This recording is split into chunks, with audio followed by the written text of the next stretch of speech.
एक तीर्थंकर का नाम बताइएगा, एक तीर्थंकर का। महाराज आगम ग्रंथों में लिखा तो है ना, ये सब लिखा है, मैं ये नहीं कह रहा कि नहीं लिखा, लिखा है।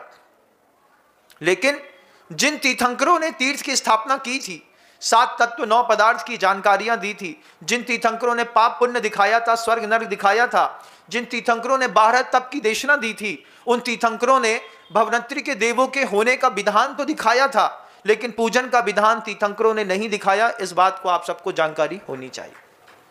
तीर्थंकर की देशना में देवास चतुर्निकाया आदितस्तिषु पितांतलेशा दशाष्ट पंच द्वादश विकल्पा कल्पोपपन्न पर्यंता कल्पातीताश्च, ये शब्द लिखे तीर्थंकर की देशना में निकले। देवास चतुर्निकाया, 4 निकाय के देव होते हैं, लेकिन कभी तीर्थंकर परमेष्ठी की एक भी देशना ने यह बात नहीं कही कि इनको तुम भगवान मान करके पूजो। और हम अपनी द्रव्य की थाली में से थोड़ा सी थाली बचा लेते हैं। आप लोग नहीं बचाते होंगे, जो लोग परंपरागत चीजों को जानते हैं, सदगुरु का सहयोग निरंतर बना रहा है, उनके जीवन में कोई है नहीं। मेरे जीवन में आज तक कोई पद्मावती का कोई कृपा नहीं है, किसी मानभद्र की कृपा नहीं है, किसी घंटा कर्ण की कृपा नहीं है। उसके बाद भी जिन शासन का घंटा दोनों हाथ से बड़े अच्छे से बज रहा है, बड़े अच्छे से बज रहा है, किसी चीज की कमी नहीं है।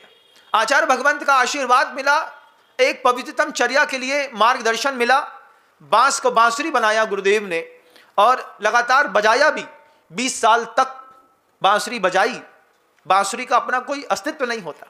आचार्य श्री जी ने एक बार एक हाइको लिखा, गुरु कृपा से बांसुरी बना, मैं तो ठेठ बांस था।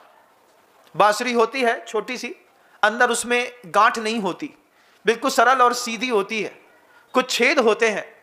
और आचार्य श्री जी हम लोगों को जब सिखाते थे ये बात, तो हम लोग भी सुनते थे कि गुरुदेव कितना गजब का चिंतन देते हैं।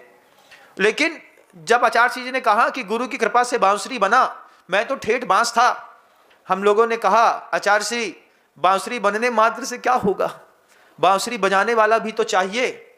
आचार्य श्री बोले, हाँ, हमारी बांसुरी बजाने वाले हमारे गुरुदेव थे, और हम लोग गुरु जी से कहते थे कि हमारी बांसुरी बजाने वाले भी हमारे गुरुदेव हैं।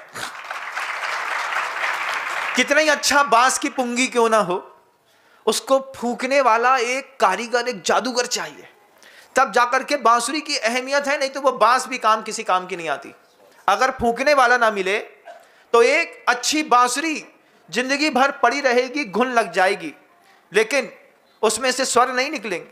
बांसुरी खुद स्वर नहीं निकालती, उसमें कोई फूंकने वाला आचार्य परमेष्ठी की कृपा होती है।